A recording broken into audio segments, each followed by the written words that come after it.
شہر محرم الحرام میں شادی بیاہ شرعاً جائز ہے، اس کے لیے حوالے ہیں، اگر ہے تو کیا پھر بھی اسے رواجاً محرم کے تقدس کے منافی سمجھنا ٹھیک ہے؟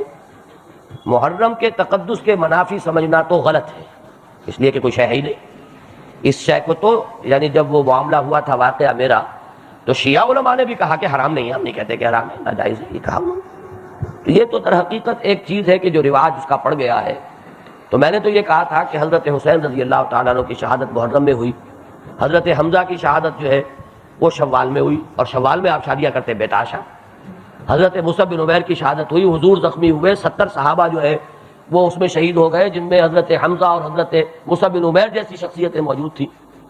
اگر یعنی خاک کربلا پر بھی اگر یہ اتنی تعداد میں جام شہادت نوش کیا ہے، بچے بھی بڑے بھی، تو وہاں تو یہ کہ 70 جو ہیں صحابہ کرام حضور کے صلی اللہ علیہ وسلم۔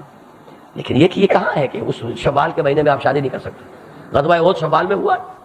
تو یہ چیزیں ایک غلط تاثر ہے کہ جو ذہن پہ قائم ہو چکا ہے، اور اس میں کوئی بھی اس کے غلط ہونے یعنی اس کے لیے حرام ہونے کے لیے جواز کے لیے حوالے درکار ہے۔ جواز تو ہر شے جائز ہے، الا یہ کہ وہ حرام ثابت ہو۔